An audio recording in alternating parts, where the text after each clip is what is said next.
안녕하세요. 오늘도 사연살롱을 찾아주셔서 감사합니다. 저는 40대 초반의 여성이에요. 저는 30 중반에 결혼하고서 1년 만에 이혼했어요. 지금은 초등학교에 들어간 지 얼마 안 된 딸아이와 살고 있고요. 태어나서부터 쭉 아빠 없이 컸지만 똘똘하고 착하게 너무 잘 자라준 딸아이한테 진심으로 미안해하고 있어요.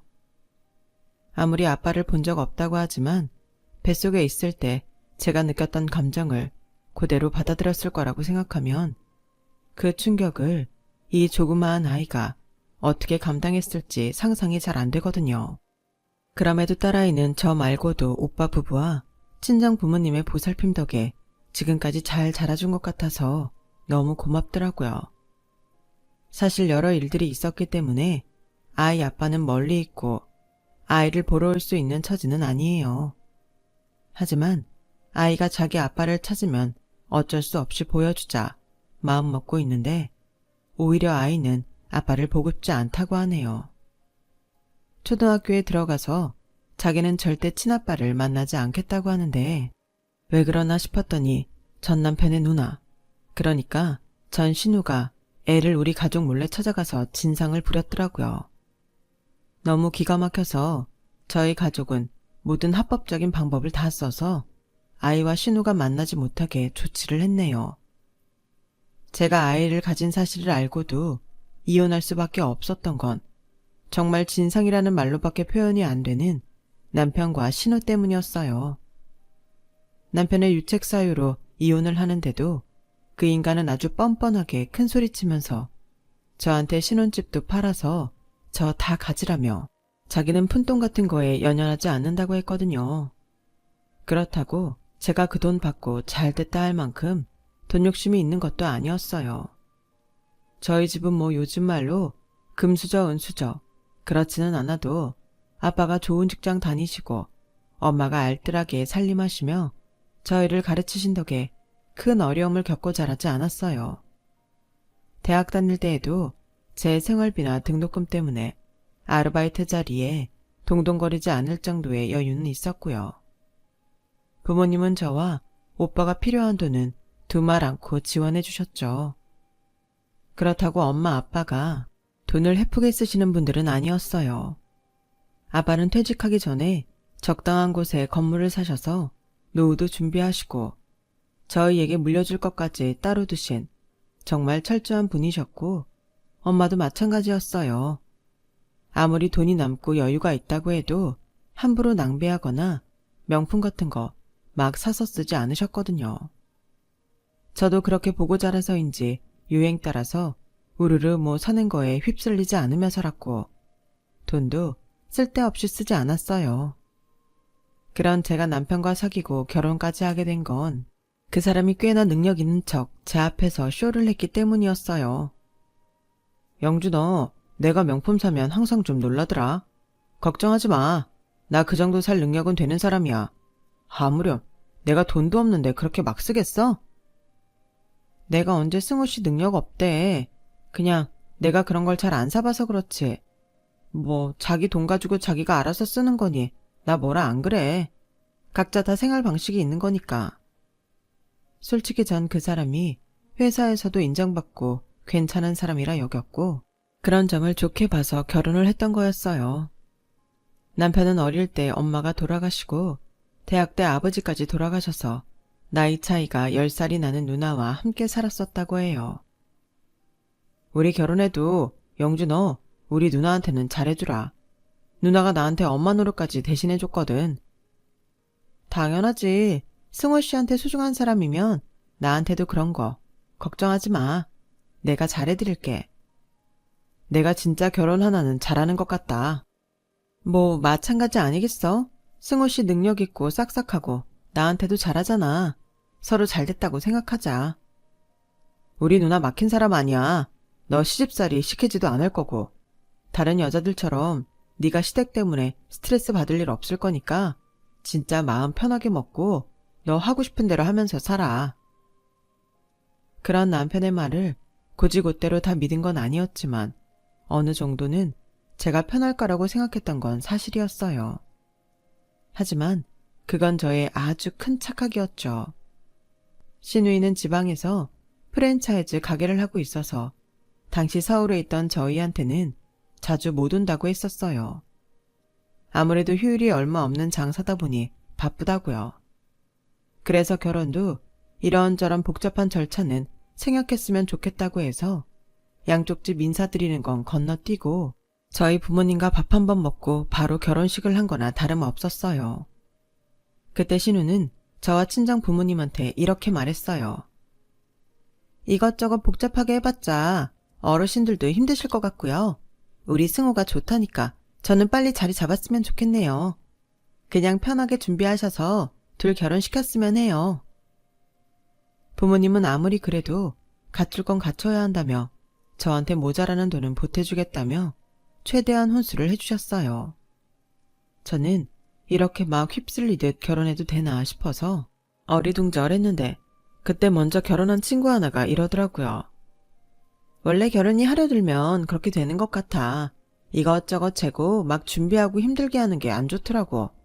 왜 될 일은 된다고 하잖아. 좋게 생각해.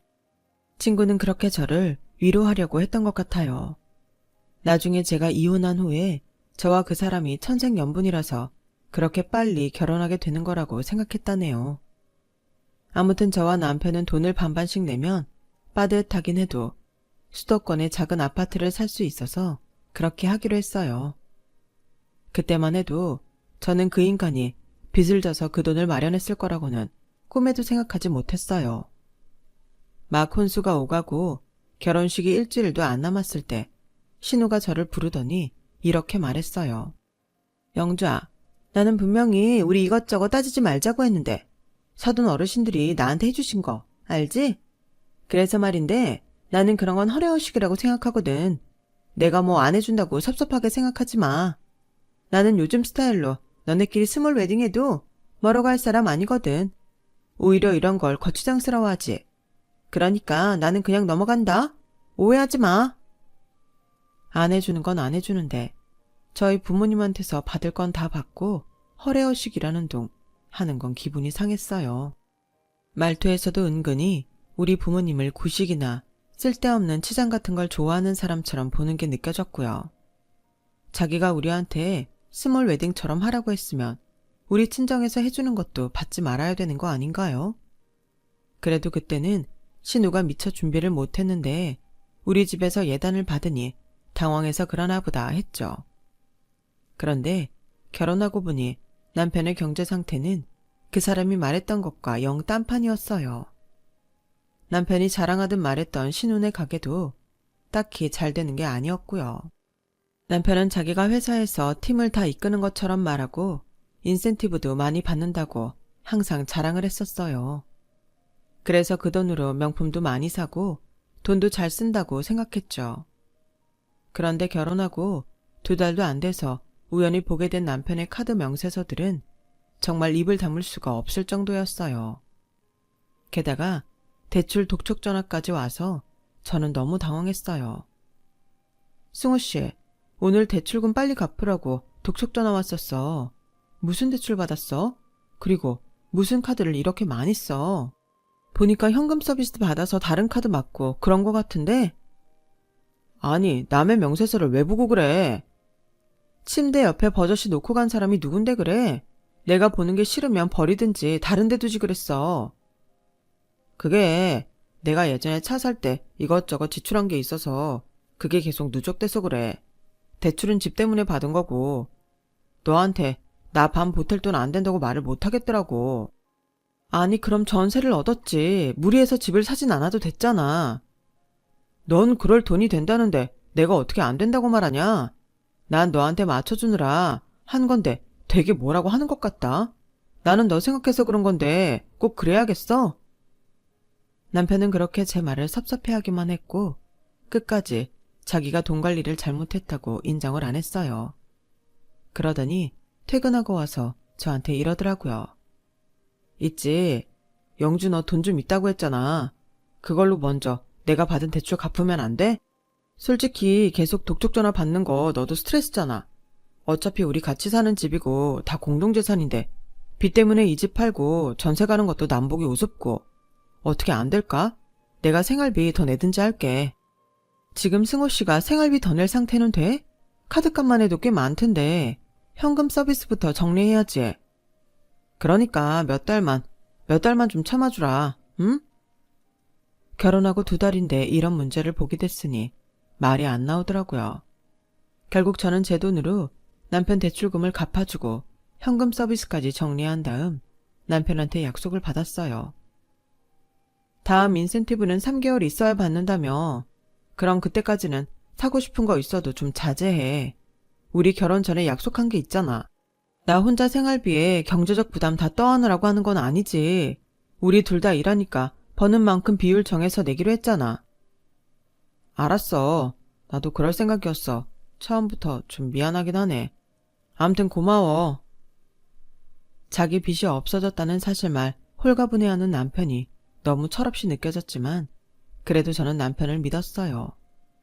하지만 남편은 그달에 또 한 번에 몇백 되는 카드를 긁었더라고요. 제가 너무 기가 막혀서 알아보니 강남의 꽤 유명한 명품 편집샵에서 쓴 돈이었어요. 승호 씨, 내가 사고 싶은 거 있어도 좀 자제하자고 했잖아. 근데 그 말한 지 일주일이나 됐어? 이게 또 뭐야? 아니 넌 왜 자꾸 내 카드 사용 내역을 보고 그래? 승호 씨가 보라고 나한테 비번까지 다 가르쳐 놓고 무슨 소리야? 돈 안 쓸 테니까 확인해 보라며. 그거 누나한테 사서 보낸 거야. 누나 고등학교 동창 모임 있다는데 안 그래도 혼자 사는데 취례하게 하고 나갈 수 없다고 하잖아. 동창들이 얕본다고. 너도 그런 자리 어떤 줄 알지? 서로 웃으면서 만났지만 싹 스캔하고 잘 사나 못 사나 그런 거 속으로 다 계산하는 거. 누나, 나한테는 엄마이자 누나인데 그 정도 기는 펴게 해줘야지. 우리 집에서 예단으로 보낸 옷들도 있는데 그거 입으면 됐지 않아? 무엇보다 이거 너무 과해. 자켓 하나에 몇백이 말이 돼? 네가 그런 거 안 사봐서 몰라서 그렇지. 다 그 정도 해. 비싼 것도 아니야. 그리고 니네 집에서 해준 옷들 누나 스타일 아니래. 그래서 못 입겠다고 하더라고. 정말 입만 열면 나오는 말들이 어쩌면 하나같이 제 뒷목을 잡게 하는지 정말 남매가 똑같아도 너무 똑같았어요. 그리고 신우가 아예 남편 카드 하나를 갖고서 여기저기 써대더라고요. 비싼 건 다 남편 카드로 쓰고 있었어요. 아니, 아무리 자식 같은 동생이고 엄마 같은 누나라지만 정도라는 게 있잖아요. 버는 것보다 훨씬 많은 돈을 쓰면 어떻게 하라는 건지. 저는 이 남자 인센티브가 얼마길래 이런 돈을 다 감당했나 싶었고 신우도 정말 동생을 생각한다면 이렇게 돈을 쓰면 안 된다는 생각이 들었어요. 그리고 남편이 신우 자켓을 사준 그 명품 샵에서는 남편을 VIP로 등록을 해놓았더라고요. 한 해에 가서 쓰는 돈이 몇천 원 돼야 VIP인데 그 명품 샵에서 일반인 VIP는 웬만한 사업가 아니고는 없다고 하더라고요. 근데 제가 결혼하고 알게 된 사실은 남편 연봉이 그만한 돈을 감당할 수 없는 건 당연할 뿐더러 저보다도 연봉이 1000 정도 적다는 거였어요. 승호 씨, 이건 아니야. 이러다 우리 진짜 파산해.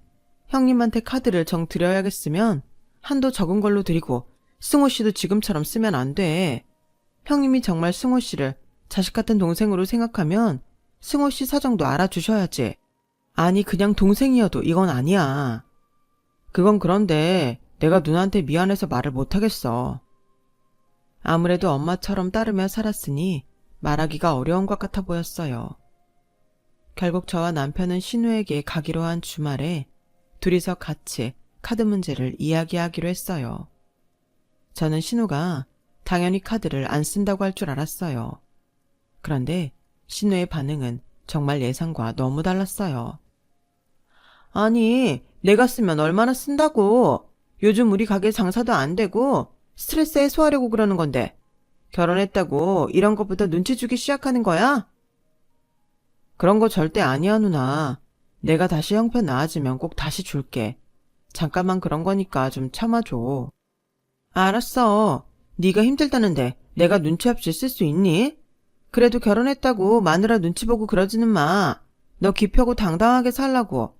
전처럼 너 하고 싶은 대로 하고 살고 라며 저를 한번 쓱 훑어보는데 진짜 한마디 하려고 했는데 옆에서 남편이 저를 쿡 찌르는 바람에 그냥 입을 다물고 말았어요. 생각해보면 그때 진짜 한마디 해줬어야 하는 건데 말이죠.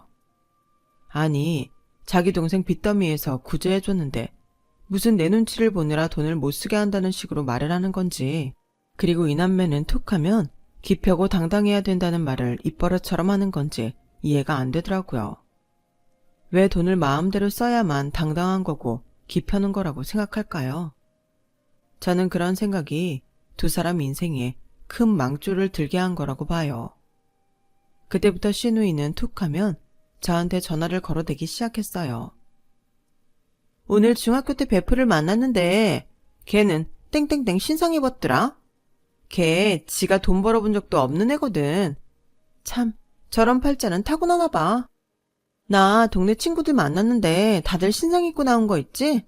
최소 제일 못 입은 애도 백화점 입점옷인데 나만 입던 거에 쓰던 가방에 이제 창피해서 어디 나가지도 못하겠어. 전부 이런 식의 말만 하는 거였어요. 아니, 장사를 하는 사람이 허구한 날 친구만 만난다고 하는 것도 너무 이상했고, 정말 친한 친구랑 만났으면 못했던 이야기하고 정을 나누는 게 일상 아닌가요? 그런데 맨날 쟤는 머리 벗고 딴 애는 뭘 쓰고 나왔고 무슨 백을 들었고 그런 것만 체크를 하고 다니는지 진짜 정신이 딴 데 팔렸다는 게 다른 게 아니더라고요. 형님, 저번에 예단으로 받으신 가방하고 구두도 명품이잖아요.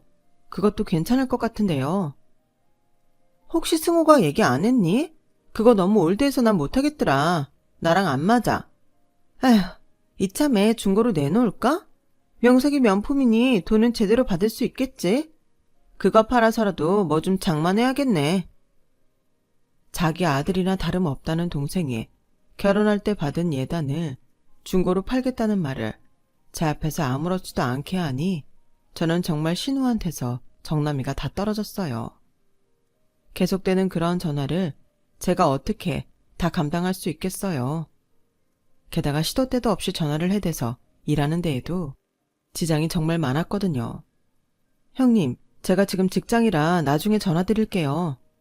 형님, 제가 지금 미팅 나왔거든요. 좀 시간 오래 걸릴 거예요. 이런 식으로 전화를 끊고 이야기를 들어주지 않자 한동안 전화가 오지 않고 잠잠하더라고요. 제가 핑계대느라 바쁘다고 한 게 아니라 정말 회사로 전화를 해서 끝없이 자기 옷도 없고 쓸 돈도 없다고 질리게 하는데 인내심의 한계가 오고 있을 때였어요. 그러다 한 번은 가게 하루 쉰다고 저희 집에 온 적이 있었어요. 같이 점심을 먹고 차 마실 때까지는 그래도 분위기 나쁘지 않고 괜찮았는데 그 다음이 문제였어요. 승호야, 너 정혜 알지? 걔는 친정에서 가게 차려줘서 그렇게 장사가 잘 된대. 그래서 시댁에도 용돈을 그렇게 많이 드린다더라. 정희, 네 중학교 동창이잖아. 알지 정희. 잘 됐네. 걔네 집 원래 잘 살잖아.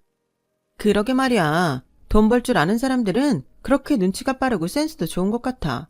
그러니 걔도 장사를 그렇게 잘해서 시댁에 용돈도 팍팍 주고 그러지. 제가 아무리 눈치가 없어도 저 들으라고 하는 소리인 거 왜 모르겠어요. 시댁에서도 그 여자분한테 잘해주시나 보네요. 원래 사람 마음이라는 게 오고 가는 거잖아요. 아무리 돈을 잘 번다고 아무한테나 그렇게 하겠어요? 저는 회사에서 월급쟁이 생활하고 돈 모은 거지만 그래도 승호 씨랑 결혼했다는 의리로 빚 다 갚아줬잖아요. 남편 아니면 의리로 그러기 힘든데 그 여자분 시댁이 여자분한테 잘하는가 보네요. 스트레스 안 받게 하고요.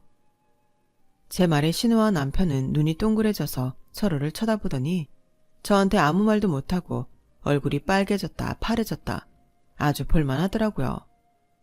제가 그동안 별말 안 하니 한마디 대꾸도 못하는 그런 사람인 줄 알았다가 아주 놀란 모양이더라고요. 그 신우는 별 말 없이 앉았다가 그만 가보겠다면서 자리에서 일어났어요. 그리고 가기 전에 들으라는 듯이 이런 말을 하더라고요. 지가 시집살이도 안 하고 다른 며느리들보다 편히 살면 눈치껏 알아서 잘할 일이지.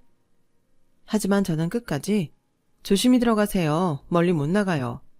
라는 말만 하고 용돈을 드리지 않았어요. 솔직히 신우는 남편 카드만 못 썼을 뿐이지 제가 매달 꼬박꼬박 용돈 보내주고 있었거든요.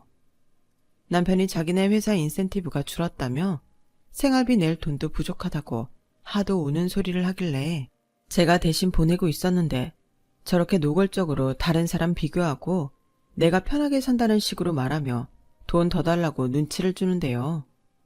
저는 줄 수 있다고 해도 더 주고 싶지 않더라고요. 그렇게 시간이 지나면서 결혼 1주년이 다가올 즈음에 저는 임신 5개월에 접어들었고 생각보다 입덧을 오래 하고 안정되는 데에 시간이 걸려 체력적으로도 마음도 아주 힘든 시간을 보내고 있었어요. 제가 아이 갖고 병원에도 몇 번 실려가고 아무것도 못 먹어서 힘이 들어 친정엄마가 와서 저 돌봐주곤 하셨어요. 그러니까 신우한테서 연락이 딱 끊기는 거 있죠. 혹시라도 자기가 뭐 해줘야 될까봐 그러는 게 너무 속보이더라고요. 남편도 맨날 자기 바쁘다며 병원 한 번을 같이 가주지 않고 급기야 집에 안 들어오는 날들도 생겼어요. 처음에는 야근에 출장이 많아졌다고 해서 그런가 보다 했는데 시간이 가면 갈수록 너무 자주 집을 비우기도 하고 밤 12시 넘어서 들어오는 건 예사가 돼버렸어요. 그러다 병원 검진을 가야 하는데 같이 가주시기로 한 친정엄마가 갑자기 바쁜 일이 생기셔서 못 가게 된 날이 있었어요. 승호씨, 내일 병원 가는 거 우리 엄마가 외삼촌 집에 일이 생겨서 거기 가봐야 된다고 하시네. 내일만 승호씨 나랑 같이 가줄 수 있어? 나 임신하고 지금까지 한 번도 병원 같이 가준 적 없잖아. 이번에는 좀 같이 가주라. 아 진짜 너는 나이가 몇인데 맨날 병원을 같이 가달래?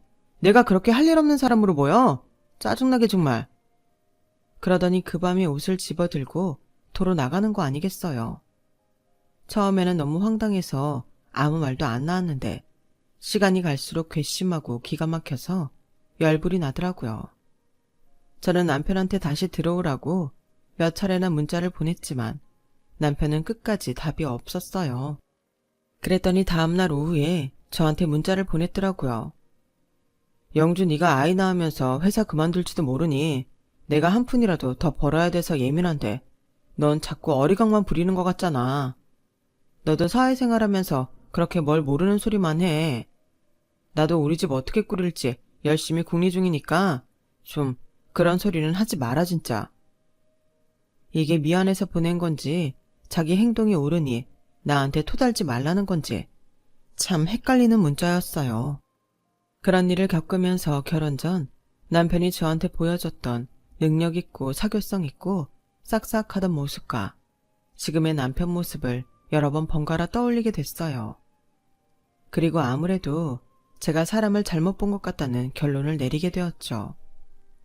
하지만 원래 결혼이라는 건 자기 모습이 다 드러나기 마련이니 연애 때와 같을 순 없는 거잖아요.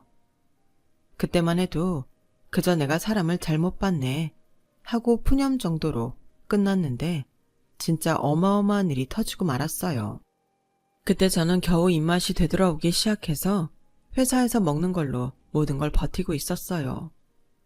자꾸 졸음이 쏟아지기도 하고 몸이 무겁고 위가 눌리는 것도 맛있는 걸 먹으며 주의를 환기시키곤 했거든요.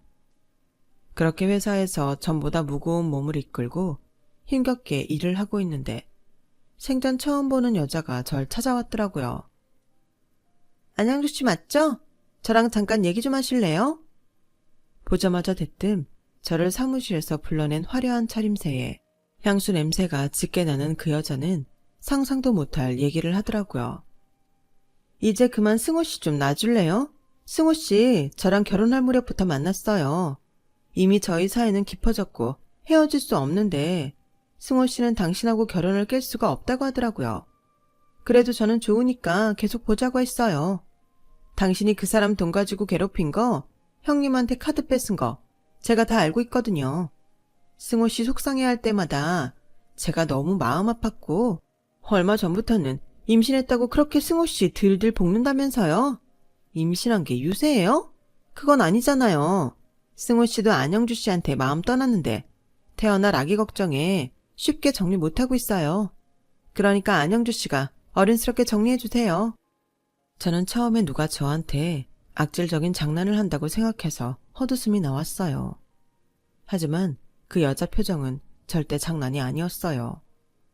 저는 무슨 일인지 알겠으니까 이만 돌아가 달라고 하고 사무실로 돌아왔어요. 무슨 말을 더 하려던 그 여자는 제가 지금 근무 시간이라고 하자 별 수 없이 자리를 떴고요. 제자리에 앉아 있는데 제가 대체 무슨 말을 들은 건지 머릿속이 빙빙 돌며 정리가 잘 안 되더라고요. 그렇게 어지럼증이 계속되던 저는 결국 의자에서 미끄러져 주저앉고 말았고 제 건강을 걱정해주던 회사 동료들이 놀라서 저를 얼른 병원 응급실로 데려갔어요. 응급실에서 링거를 맞고 처치를 받는데 그제야 눈물이 터지더라고요. 환자분, 아기 아무 이상 없으니까 걱정 마세요. 빈혈 말고 다른 이상은 없지만 그래도 며칠 안정 취하세요. 의사와 간호사는 제가 아기 때문에 우는 줄 알고 저한테 아이 괜찮다고 계속 달래줬지만 제 마음은 정말 지옥이었어요.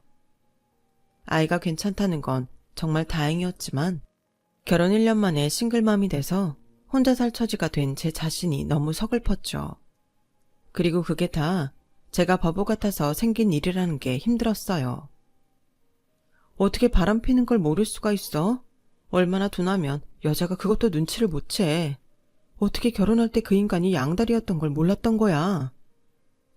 그렇게 혼자 미친 사람처럼 중얼거리며 울던 저는 결국 진정제를 맞고서야 잠이 들고 말았었네요. 병원을 나오고서는 도저히 집으로 갈 용기가 나지 않아서 일단 싱글인 친구네 집에 가서 며칠만 신세를 지기로 했어요. 그런데 그 여자는 제 폰번호를 어떻게 안 건지 저한테 결정했냐는 문자를 계속 보내더라고요. 처음에는 문자를 씹었지만 그 여자의 끈질긴 문자와 전화질에 저는 결국 통화를 하게 됐어요. 이보세요. 가정 있는 남자랑 바람난 게 자랑이에요? 어디 전화까지 해서 정리해라 마라 훈수질이에요. 사랑 없는 결혼 생활도 자랑은 아니잖아요.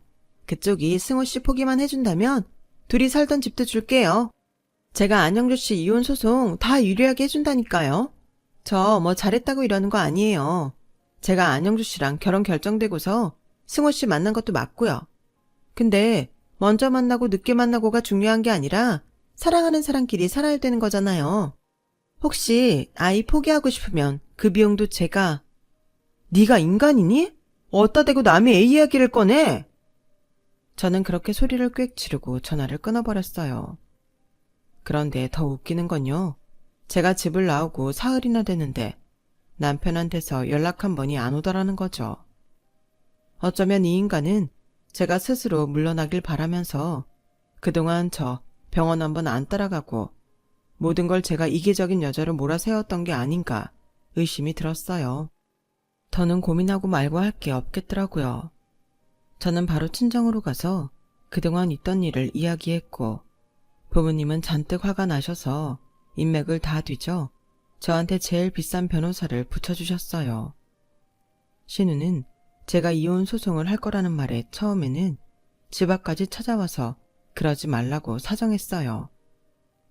옳게 남자는 살다 보면 한눈 한 번씩 다 팔고 그런데 이혼한 내가 이런 말 한다고 우습게 생각하지 말고 앞으로 태어날 애 인생도 생각해야 하잖아. 이혼은 아닌 것 같아. 올케가 그냥 눈 딱 감고 넘어가면 될 일이야. 형님, 승우 씨 저 집 나오고 한 번도 찾지 않았어요. 그 여자가 제 회사 폰 번호 다 알고 있고 저와 승우 씨 사이에 무슨 일이 있었는지 다 알고 있으면 얘기 끝난 거 아닌가요? 제가 승우 씨 뭘 믿고 그냥 넘어가야 되는데요. 왜 제 인생을 남의 껍데기만 붙들고 살라고 하세요? 지금 21세기예요, 형님. 형님 말씀대로 형님도 이혼하셔놓고 저한테는 이렇게 말씀하시면 안 되죠. 아, 정말 단단히 화가 났네. 일단 화 좀 풀고 있어. 라며 신우는 끝까지 자기 주장만 내세우고 가버렸어요. 그런데 보름이나 지났을까요? 신우가 다시 저를 보자고 찾아왔더라고요. 이번에는 전에 보지 못한 명품 브랜드로 온몸을 싹 치장하고서는 다리를 꼬고 앉아서 턱으로 저를 가리키며 여기 앉아봐 라며 거만하게 굴더라고요. 보아하니 올케 마음 바뀔 것 같지 않아서 말이야. 승호도 더는 미련이 없다고 하고 내가 전에 했던 말을 잊고 올케 뜻대로 이혼해. 아 맞다. 이혼하면 이제 아무 사이 아니니 올케니 뭐 그런 말은 아닌 것 같네. 애는 낳고 싶으면 낳고 알아서 하고 대신 나중에 승호한테 손 벌릴 생각은 하지 마. 그 얘기하려고 그렇게 오만치장 다 하고 오신 거예요? 너한테 좀 보라고. 앞으로 혹시라도 네가 다른 사람하고 재혼하더라도 뭐 그게 쉽겠냐만. 아무튼 그렇더라도 그때는 좀 잘하라고 보여주는 거야. 이거 다 애경이가 해준 거야. 한 집안 며느리가 되겠다고 했으면 적어도 이 정도는 시댁 어른한테 해줄 줄 알아야지. 시대에 뒤떨어지지 않게 이렇게 느낌 있게. 알겠니? 아무튼 너 이혼한다고 그 집 팔아서 네가 다 챙기려고 하면 안 된다. 나 그 말 단단히 하려고 온 거야. 그리고 또 하나. 승호가 그러는데 니네 집에 아주 질렸다더라. 그래서 너랑 말하기도 싫대. 적어도 건물 있는 집안이면 사위한테 미리 유산 딱 떼어서 주고 그래야 되는 거 아니니? 어쩜 그렇게 인색하고 팍팍하니? 그러니 딸내미도 똑 닮아서 이혼이나 당하지. 정말 막말의 수준이 선을 넘는 걸 꼭 참고 듣느라 얼마나 힘들었는지 몰라요. 저 그때 이미 변호사 조언대로 신우가 하는 말을 다 녹음하고 있었거든요. 신우는 저한테 신혼집 팔면 저 혼자 못 갖는다고 했는데 유책 사유가 남편에게 있음은 물론이고 집값도 다 제가 낸 거나 다름없기 때문에 씨알도 안 먹히는 소리였어요. 게다가 그 여자가 전화로 이혼만 해주면 그 집 저한테 주겠다고 했던 녹음 내용하고 문자 내용도 다 있었거든요. 저는 그 여자를 상대로 상간녀 소송까지 같이 진행했고 두 사람은 저한테 막대한 위자료를 줘야 했어요. 제가 갚아줬던 카드값도 물론 다 돌려받았죠. 그 여자는 자기가 상간녀가 아니라고 억지를 썼지만 이미 저한테 그 여자가 상간녀라는 증거가 다 있었기 때문에 이혼 소송은 온전히 저의 승소로 끝을 맺었어요. 저와 친정 식구들은 그래도 아이는 죄가 없으니 나중에 자라면 아빠를 볼 수 있게 해주려고 했는데 그 인간은 필요 없다며 딱 거절하더라고요. 너 나중이라도 와서 아빠 노릇 할 생각 하지 마라. 내 눈앞에 다시 뜨면 너 가만 안 둬. 내가 미쳤냐? 널 왜 다시 만나? 라더니 그 남자는 뒤도 안 돌아보고 가버리더라고요. 보란듯이 그 여자 팔짱을 끼고서요. 아빠는 너무 화가 나서 저런 놈들한테 얕잡아 보이며 살면 안 된다고 저희한테 주려고 마련해둔 예금을 저한테 미리 주셨어요. 저는 위자료로 받은 돈과 친정에서 미리 받은 유산 덕에 여유롭게 아이를 키우며 살 수가 있었죠. 아이가 어느 정도 큰 후에는 친구들과 함께 영어학원을 운영하며 나름 안락한 생활을 꾸려나갔고요. 친정 부모님과 오빠 부부는 저희가 외로움을 느끼지 않도록 여러 면으로 신경 써주시고 자주 왕래를 해주셨어요. 그렇게 딸아이가 사랑 속에서 성장해서 초등학교에 들어갔는데 그때까지 단 한 번도 연락 없고 아이를 보러 온 적도 없는 신우가 갑자기 얘한테 나타나서 아빠한테 가자고 했다는 거예요. 신우가 어떻게 한 건지 애는 얼굴도 모르는 아빠 만나고 싶지 않다고 화를 내더라고요.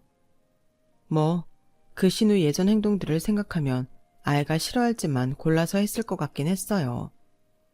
저희가 접근 금지 명령을 신청하고 딸이 어디 갈 때면 꼭 누구 한 명이라도 붙여서 같이 다니곤 하는데 느닷없이 남편이 제 영어학원을 찾아왔더라고요. 아직 접근 금지 명령 나온 거 아니니까 만나도 되잖아. 그리고 그건 혜지한테만 해당되는 거고. 야, 너 내가 뭐라고 했는지 잊었어? 내 눈앞에 다시 나타나면 가만 안 놔둔다고 했어, 안 했어? 다 지난 얘기를 뭘 다시 하고 그래. 겉보다도 영준어 학원도 잘 되고 꽤 잘 산다고 하더라. 왜? 그게 너라는 인간하고 무슨 상관인데? 왜 상관이 없어. 내가 혜지 아빠잖아. 혜지 계속 혼자 키우기 힘들지 않아? 나 좋은 아빠라고는 못하겠지만 그래도 노력은 해볼게. 아이는 그래도 엄마 아빠 다 있어야 안정적이잖아. 아이 볼 수 있게 해준다는 것도 싫다고 하고 간 게 너라는 인간이야. 이제 와서 무슨 꿍꿍이야? 제가 말을 탁 끊어버리자 그 인간은 안 되겠다 싶었는지 갑자기 제 앞에 무릎을 꿇더군요. 그래, 솔직히 말할게. 나 그년한테 완전 대었어. 그년 아동복 공장한다고 중국에 공장을 짓네 어쩌네 하더니 우리 눈에 가게까지 다 빼먹고 사라졌다고. 그게 벌써 2년 전 일이고. 솔직히 너한테 다시 찾아올 면모가 없었는데 그래도 내가 애 아빠니까 너 잘 살고 있으니까 이제는 잊고 받아주지 않을까 해서. 근데 며칠 전 누나가 혜지한테 실수를 한 모양이더라고. 애를 억지로 붙잡고 아빠랑 같이 살아야 된다고 하고. 누나도 나쁜 마음은 없었어. 그러니까 다 잊고 우리 다시 잘해보자.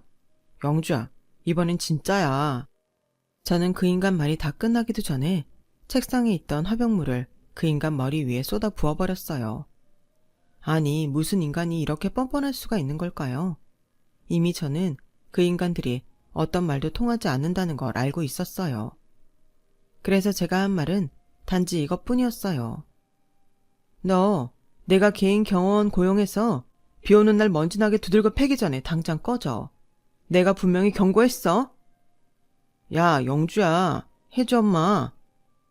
저는 딸아이 이름이 그 인간 입에서 나오자마자 냅다 뺨따기를 갈겨버렸어요. 내 딸 이름 함부로 입에 올리지 마. 안 나가면 영업방에 무단침입 이런 거 다 엮어서 유치장 보낸다. 제 표정을 본 남편은 장난이 아니란 걸 깨닫자 얼굴이 노래지더니 머리부터 어깨까지 흠뻑 젖은 채로 그대로 도망치듯 학원을 빠져나가더군요. 이후 저희는 그 남매에 대한 접근 금지를 받아냈고 폰 번호도 다 바꾸고 아이와 함께 친정 바로 옆으로 이사를 가버렸어요.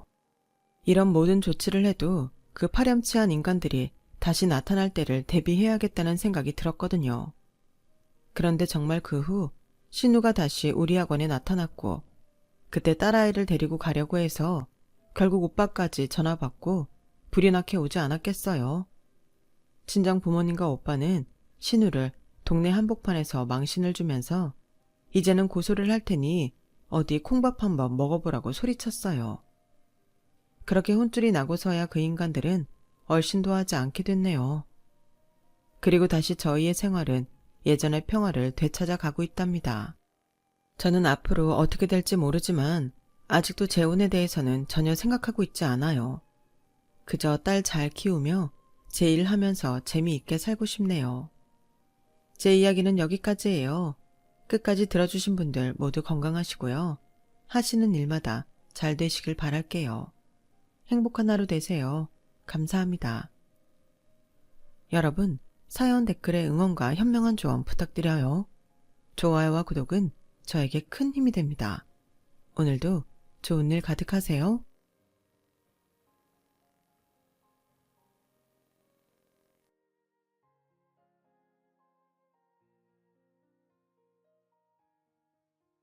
안녕하세요. 오늘도 사연살롱을 찾아주셔서 감사합니다. 저는 50대 초반의 여성이에요. 오래 산 인생은 아니지만 돌아보니 생각보다 참 많은 일을 겪었더라고요. 저희 집은 제가 기억이 있을 때부터 풍족하지는 못했어요.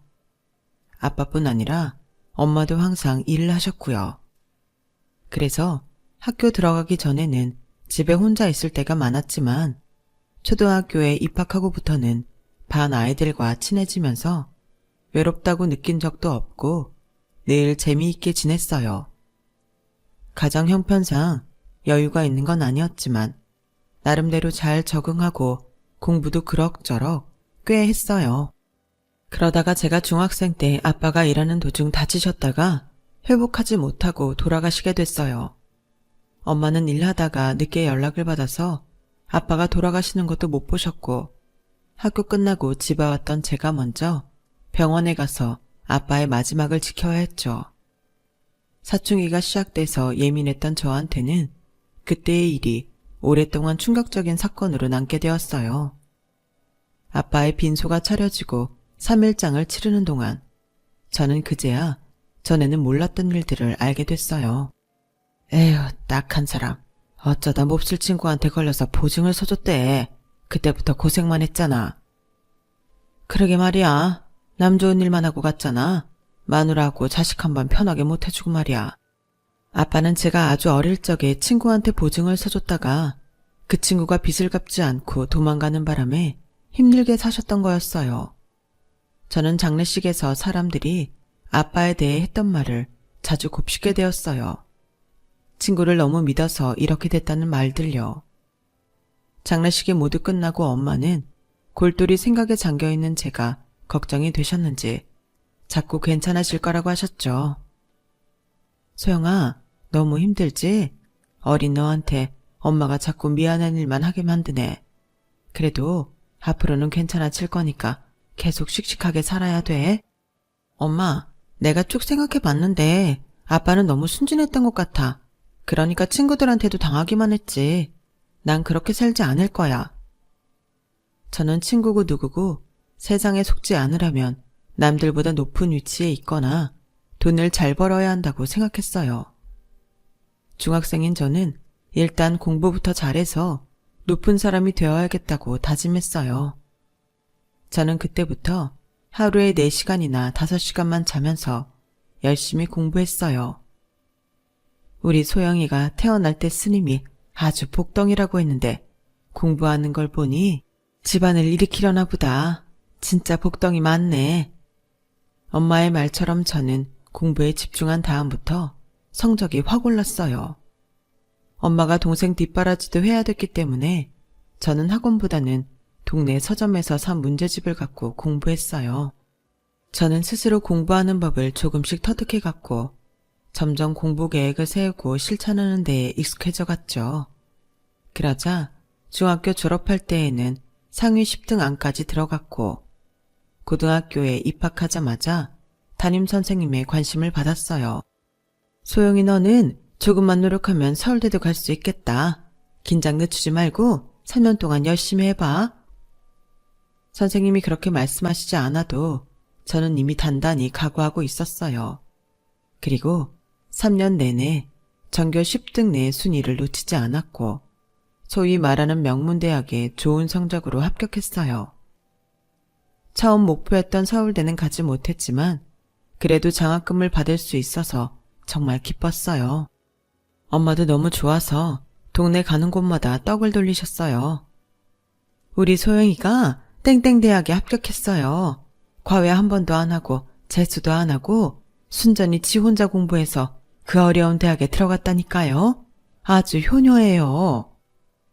엄마 너무 그러지 마. 나 좀 창피해. 나 말고도 혼자 공부해서 더 좋은 데 간 애들도 많아. 그런 말 마라. 걔들이 너만큼 힘들었겠니? 우리 딸이 얼마나 어려움 속에서 이루어낸 일인데 엄마는 소영이 네가 너무 장해. 네 덕에 재영이도 잘할 거야.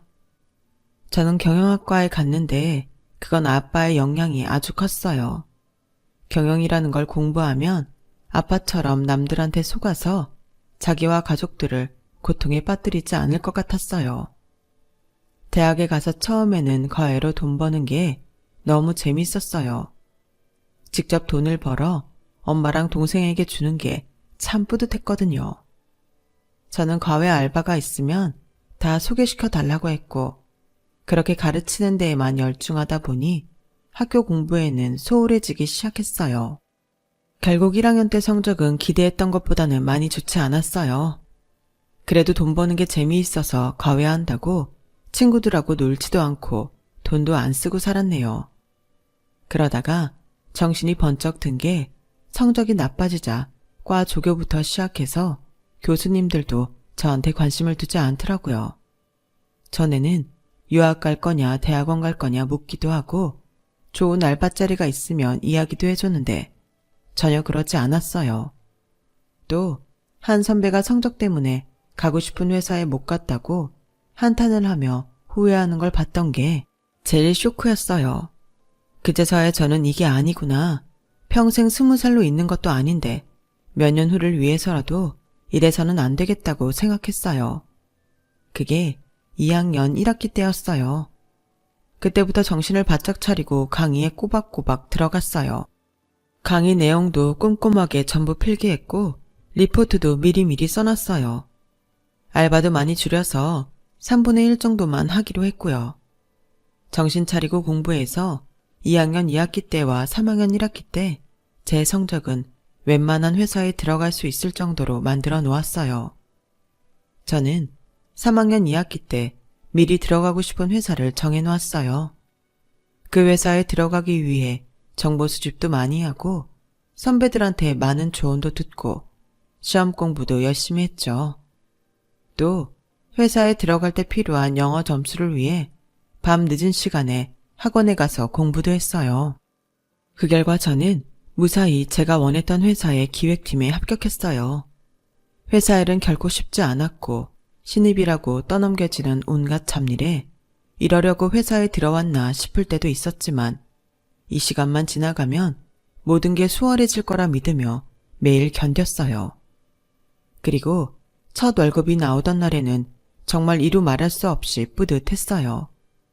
첫 월급을 타던 날, 저는 엄마 동생과 함께 외식을 하고 봉투에 각자 용돈을 넣어 나눠줬어요. 그렇게 기분이 좋을 수 없더라고요. 이게 우리 소영이 사회 나와서 첫 월급이구나. 이 귀한 돈을 어떻게 쓰니? 엄마가 잘 보관할게. 엄마, 그런 말 마. 이걸 써야 누나한테 돈이 또 들어오는 거야. 그래야 엄마도 나도 용돈 계속 받고. 그치 누나? 재영이 말이 맞아 엄마. 엄마 사고 싶은 것도 사고 친구들한테 한턱 쏴. 그렇게 써야 돈이 또 들어온대. 저희 말에 엄마는 눈시울을 붉히며 좋아하셨고 저와 동생도 그 모습에 마음이 찡했어요. 누나, 나도 대학 가면 열심히 해서 장학금 받고 얼른 엄마한테 용돈 드릴 수 있게 할게. 누나한테도 잘할 거야. 고마워 누나. 라며 동생이 따로 저를 불러 조용히 말하는데 어린데도 깊은 속이 느껴져서 괜히 든든하더라고요. 그런 가족이 저에게는 큰 버팀목이 됐어요. 회사 일이 너무 힘들고 인간관계에 지칠 때마다 엄마와 동생을 떠올리면 버틸 수 있더라고요. 그렇게 하면서 3년의 시간이 흘렀고 저는 대리가 됐어요. 회사는 완전히 익숙해졌고 매일 터지는 일들도 그저 그런 일상이 되니 점점 지루하게 느껴졌어요. 매일 회사 집만 왔다 갔다 하고 어쩌다 한 번씩 친구들 만나는 게 제 생활의 전부였으니까요. 저는 해외 파견을 요청할 생각으로 영어 공부를 시작했어요. 그러면 뭔가 달라질까 싶어서였죠. 저는 그때부터 매일 퇴근 후 회사 근처에 있는 스터디 카페를 다녔어요. 그리고 저처럼 거의 매일 와서 공부하는 남자를 보게 됐어요. 커피나 과자를 가지러 갈 때마다 마주쳐서 자꾸 눈길이 갔는데 어느 날부터인가는 아예 카페 매니저 자리에 앉아 있더라고요. 그래서 스터디 카페 직원인 걸 알았죠. 하루는 제가 일찍 가서 예약한 방이 비기를 기다리고 있을 때였어요. 그 사람이 저에게 커피를 건네더라고요. 오늘은 빨리 오셨네요. 이거 먼저 드시면서 기다리세요. 네, 거래처로 외근 나갔다가 회사 안 들리고 바로 왔어요. 저도 그냥 일반 회사 들어갔으면 이렇게 외근도 가고 내가 돈 벌면서 하고 싶은 공부도 했겠죠. 부럽네요. 제가 괜한 말을 해서 불편하게 해드렸나 봐요. 아니에요. 부러워서 그러죠. 저는 7급 공무원 준비한다고 몇 년째 이러고 있거든요. 어머니가 원하시는 일이기도 해서요. 저도 7급 달고 싶은 욕심도 있고요. 공시생글 있는 데서 계속 공부했었는데 답답하기도 하고 환경을 바꿔보고 싶어서 여기로 바꿨어요. 그랬더니 여기 사장님이 돈을 안 받는 대신 관리도 해달라고 하시네요. 라며 수줍음도 눕는데 순수해 보이기도 했고 안 됐다는 생각도 들었어요. 저도 취업 때문에 공부해봤기 때문에 절실함을 알 수 있었죠. 그렇게 말을 나누게 된 저와 남자는 점점 속을 터놓게 되었고 어느새 스스럼 없는 사이가 되어가고 있었어요. 처음에 한 달만 스터디 카페를 이용하려고 했던 저는 한 달이 끝나고서 6개월치 이용권을 끊었어요. 내 이야기를 할 수 있는 사람이 있어서인지 거기 가는 게 편했고 집이나 회사에서 공부하는 것보다 집중도 잘 됐거든요. 또 그 사람이 매니저 일을 하면서 열심히 공부하는 걸 보면 저도 자극을 받아 더 열심히 하게 됐고요. 언젠가부터 저는 남자한테 좋은 인상을 주고 싶어서 방을 이용하는 시간이 끝나면 자유이용석으로 옮겨서 공부를 더 하다가 가곤 했어요. 그랬더니 그 남자가 제 열정이 남다르다고 추켜 세우더라고요. 소영 씨는 공부에 진심인 것 같아요. 웬만한 회사원들은 어느 정도 하다 말거든요.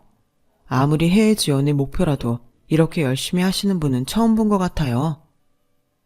그렇지도 않아요. 집이나 회사에서는 공부가 잘 안 돼서 여기서라도 열심히 하자 그러는 거예요. 집에서는 거의 놀기만 하고 아무것도 안 해요. 집에서야 당연히 쉬죠. 이렇게 나오기가 어디 쉬워요? 회사 끝나고 이렇게 공부만 하면 남친이 서운하겠어요.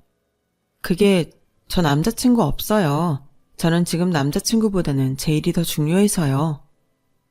이거 제가 괜한 말을 했네요. 정말 실례했습니다. 그런 얘기를 쉽게 하는 게 아닌데 정식으로 사과드릴게요. 아니에요. 그럴 수도 있죠. 사과할 일 아니니까 신경 쓰지 마세요. 저는 별스럽지 않게 넘기고 집으로 돌아왔어요. 그리고 주말을 보내고 월요일에 카페에 갔는데 남자가 대뜸 저한테 만나보자는 말을 하더라고요. 솔직히 저 소영 씨한테 관심이 있어서 남친이 있는지 떠본 거예요. 없다고 하니까 잘됐다 싶기도 하고. 물론 공부에 방해되지 않게 할게요. 저도 공부해야 되잖아요. 그 정도 예의는 지킬 겁니다. 우리 한번 사귀어봐요.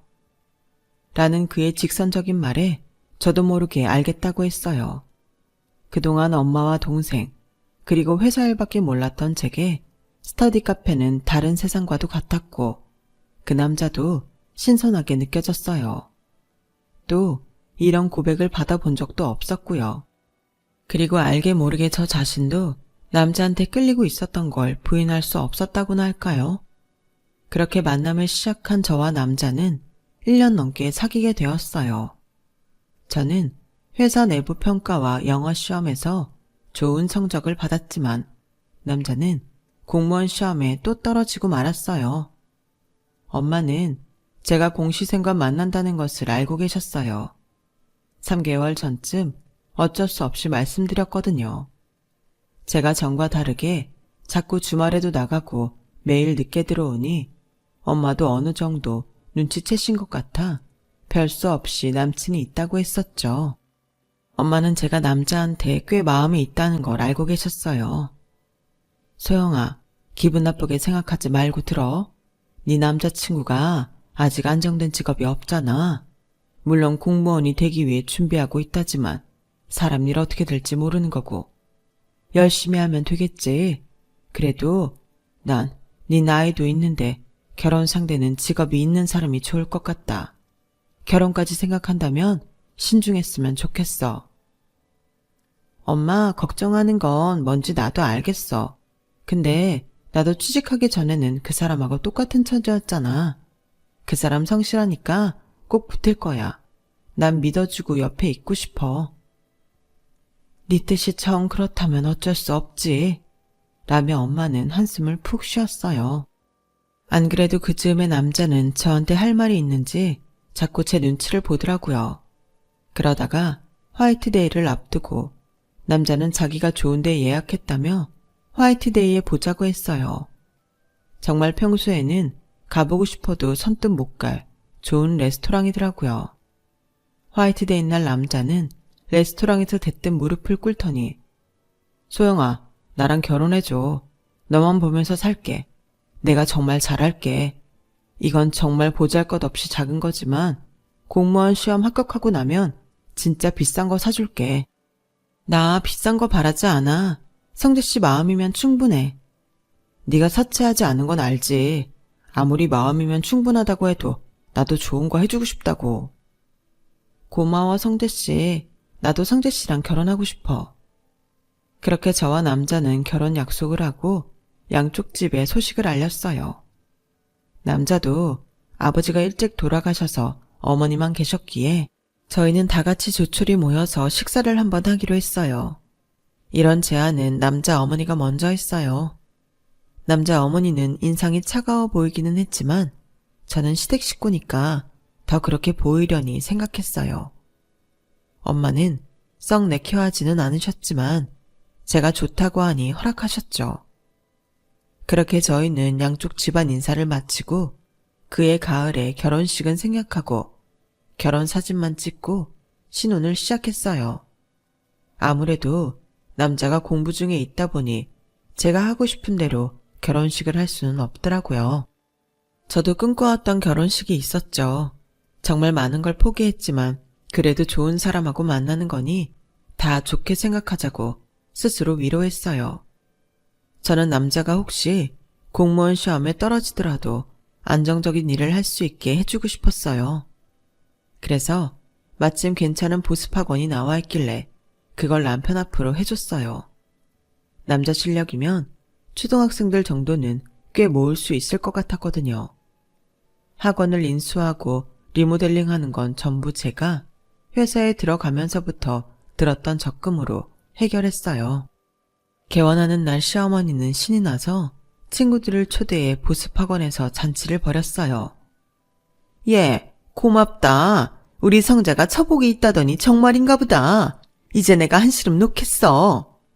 라며 저한테 인사를 잊지 않으셨어요.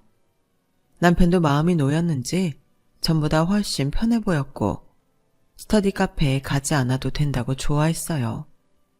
보습학원에 학생은 많지 않았지만 처음이라 그런 건가 생각했어요. 학생들은 방학이면 늘었다가 학기가 시작하면 줄어들기를 반복했지만 그런 대로 유지하며 꾸려나갔어요. 그렇게 2년 정도 지났고 남편은 공무원 시험에 계속 떨어지자 애들을 가르치느라 공부 시간을 뺏기는 것 같다며 조금씩 불평을 하기 시작했어요. 그러던 어느 날 남편이 기분이 좋아서 집에 돌아왔더라고요. 몇 달째 인상이 찌푸려져 다니던 남편이라 다행이다 싶었어요. 오랜만에 대학 선배를 만났는데 자기 사업을 한다고 하더라고. 근데 나보고 회사에 법무지원 쪽으로 와달라고 하네. 꽤 괜찮은 조건으로. 이제야 날 알아보는 사람을 만났네. 속이 다 후련하다. 그럼 당신 공무원 시험 준비 이제 안 해도 되는 거야? 소영아, 공무원 시험 준비했다고 꼭 그게 돼야만 하는 건 아니잖아. 물론 그렇지. 그래서 물어보는 거고. 너 이제 네 남편이 얼마나 잘난 사람인지 알게 될 거야. 두고 보라고. 그래. 공무원 시험 자꾸 1점, 2점 차로 떨어지는 거 보면 그 길이 아닐 수도 있어. 어쨌든 잘 됐다. 힘내. 라고 응원하며 남편 출근 전에 몸보신하라고 비싼 장어에 전복에 챙겨서 음식도 해주고 건강식품하고 영양제도 잔뜩 사다 줬어요. 그리고 출근하면 학원은 못할 것 같다고 해서 학원도 부동산에 내놓고 그 전까지 남편이 쓸 용돈도 제가 다 챙겨줬죠.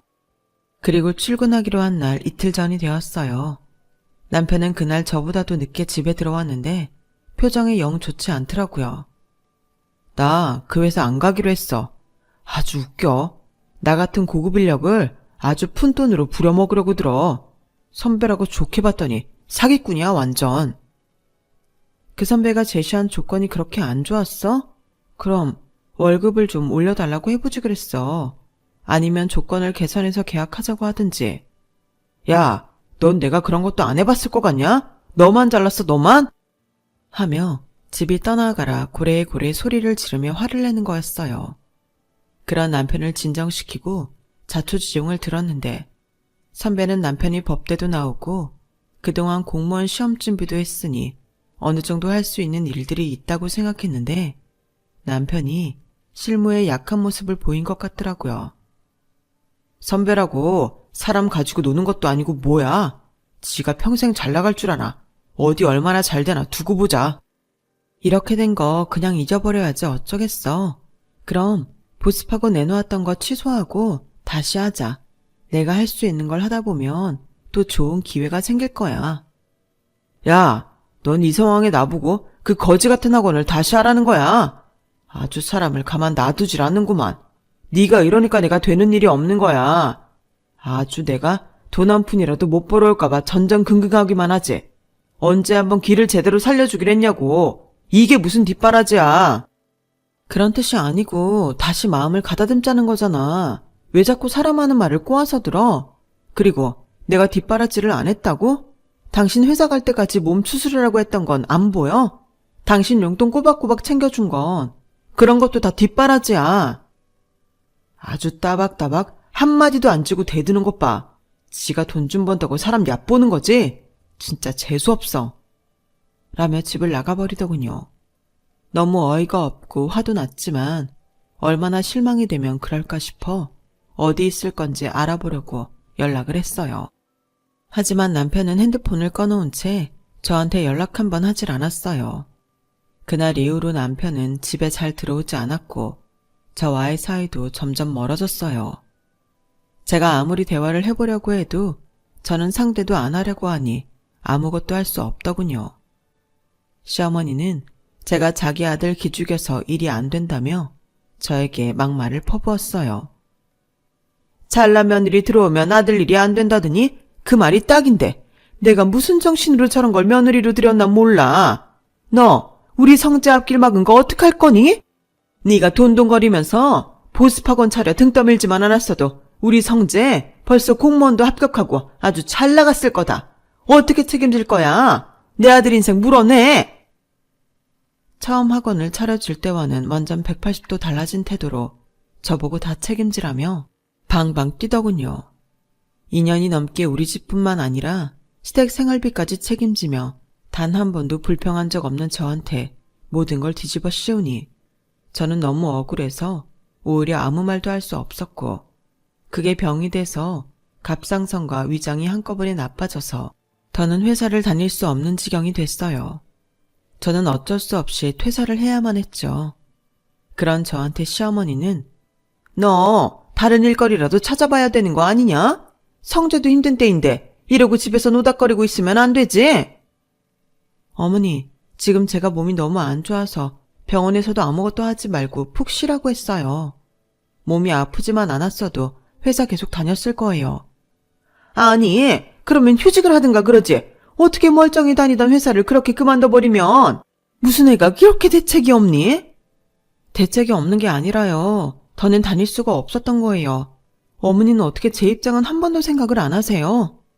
됐다. 징징거릴 거면 그만둬라. 난 그래도 생각해서 이렇게 국도 끓여왔더만 별소리를 다 듣는구나. 라며 제 속만 뒤집어 놓고 작은 국그릇을 놓고 가더군요. 그래도 제가 결혼하고 시어머니한테 처음 받아보는 음식이라 아프다니까 마음은 쓰이나 보다 라고 생각했어요. 그런데 며칠 후 동생한테 전화가 왔는데 목소리가 심각했어요. 그런데 며칠 후에 동생한테서 연락이 왔어요. 누나, 나 지금 호텔에서 매형하고 사돈어른 본 것 같은데 어떻게 된 거야? 다른 여자랑 같이 있는데? 동생은 특급 호텔 매니저로 일하고 있는데 거기서 남편과 시어머니를 봤다는 거였어요. 설마 그럴 리가. 네가 잘못 본 거 아니야? 아니야. 우리 레스토랑에 들어가는 거 보고 내가 확인했는데 그 레스토랑 개인실 예약한 거 맞더라고. 그런데 다른 여자랑 그 여자 부모 같은 사람들도 있었어. 저는 너무 놀라서 바로 그 호텔로 달려가 다짜고짜 개인실에 들어갔어요. 저를 본 남편과 시어머니는 놀라서 얼른 저를 밀어내더군요. 이게 다 뭐야? 저 사람들은 다 뭐고? 이렇게 무작정 소란을 피우면 어떡해? 이따 집에 가서 다 설명할 테니까 얼른 좀 가라. 라며 저를 내쫓았어요. 그날 밤 남편은 시어머니와 함께 집에 왔어요. 우리 혼인신고 안 했잖아. 소영이 너도 이런 날 생각하고 혼인신고 안 한 거 찬성했다고 생각해. 그러니까 이쯤에서 그만하자. 그래, 우리 성재 진짜 인연이 이제 나타난 것 같다. 너도 네 살 길 찾아서 가면 좋지 않니? 너 우리 성재랑 결혼했다는 증거 어디에도 없는 거 알지? 그러니 괜한 분란 만들 생각하지 마라. 그럼 우리는 너 경찰에 신고할 거니까 알아서 해. 그제야 저는 남편이 차일피일 혼인신고를 미뤘던 게 떠올랐어요. 그래놓고 그대로 혼인신고를 안 했던 거였고요.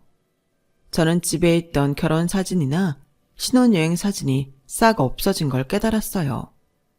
제가 아파서 병원에 왔다 갔다 할 때 남편과 시어머니가 치워버린 거였죠. 저는 완전히 뒤통수를 맞은 충격에 몸이 더 안 좋아져서 아무 저항도 해보지 못하고 친정으로 돌아왔어요. 학원도 제가 모르는 사이에 남편이 다른 사람한테 넘겼고요. 남편 이름으로 학원 계약을 했던 걸 얼마나 후회했는지 몰라요. 저는 한동안 자리에 누워서 일어날 수 없었어요.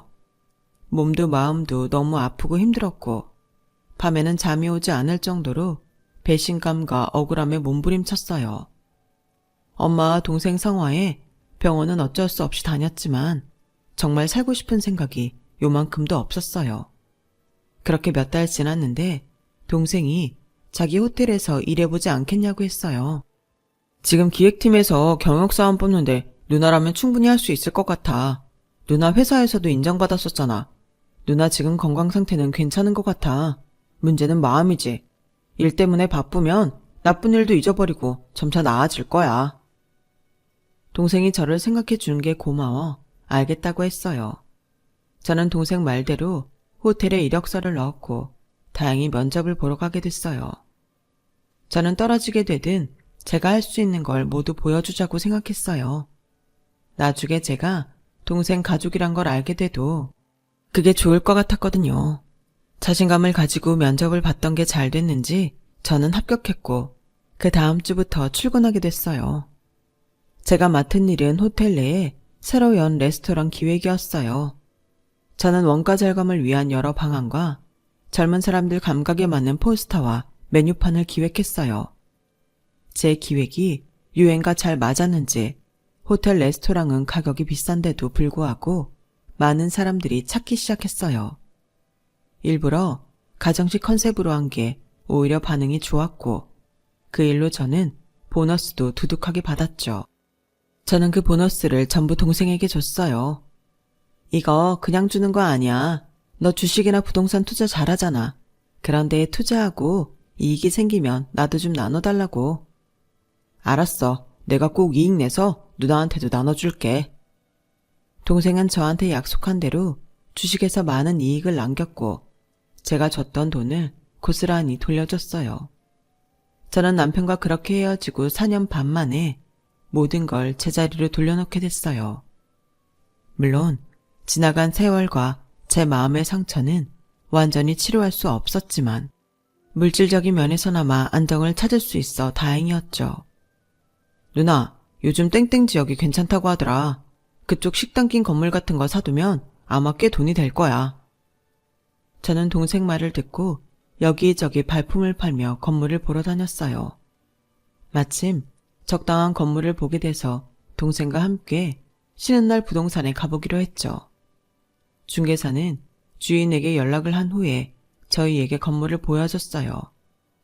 연식이 좀 있어서 낡은 건물이긴 했지만 1층에 있는 식당이 오히려 그런 분위기와 잘 어울려서 장사도 잘 되고 있었고 자리도 괜찮더라고요. 중개사는 큰 건을 계약하게 됐다며 좋아하면서 식사를 대접하겠다며 저와 동생을 끌고 식당으로 갔어요. 바로 저희가 계약한 그 건물의 식당이었어요. 막 식당으로 들어가려고 하는데 건물 입구에서 나오던 아주머니가 제 어깨를 팍 치더군요. 그 바람에 아주머니가 나르고 있던 음식 국물이 튀어서 옷이 엉망이 돼버렸어요. 아니 아줌마 이게 뭐예요? 우리 고객님인데 이런 피해를 주면 어떡해? 괜찮으세요? 네, 괜찮아요. 어쩔 수 없죠. 물수건 있으면 주세요. 아줌마 좀 조심하고 다니세요. 저번에 우리 사무실에서도 이랬죠? 그 추어탕집 새로 온 아줌마 맞죠? 난 이 아줌마가 이러고 사과하는 걸 한 번도 본 적이 없어. 라는데 동생이 그 아줌마를 빤히 보더니 맞죠? 우리 누나 시어머니였던 누나 등쳐먹은 그 할머니 맞죠? 그 말에 저도 놀라고 그 아줌마도 놀랐어요. 그 아줌마는 정말 전 시어머니였어요. 사람 잘못 봤어요. 시어머니는 앙칼지게 말하고는 그릇을 갖고 식당으로 가버렸어요. 저 아줌마 하도 일할 데 없다고 사정해서 추어탕집에서 어쩔 수 없이 채용했는데 아주 맨날 제멋대로 해. 손님들한테도 불친절해서 진상이래요. 오늘 내일 잘릴 것 같은데 저 나이에 왜 저러나 몰라. 라며 중개사는 혀를 차더군요. 저와 동생은 얼떨떨한 채로 중개사가 사주는 밥을 먹고 나왔어요. 그리고 중개사와 계약할 날짜를 잡고 돌아가려는데 뒤에서 누가 제 팔을 꽉 잡는 거였어요. 소영아, 아까는 내가 정신이 없어서 몰라봤는데 정말 소영이구나. 세상에 이렇게 만나다니 죽으라는 법은 없나 보다. 우리 이렇게 다시 만난 거 보니 인연이야. 무슨 소리를 하시는 거예요? 저한테 뭐 볼 일 있으세요?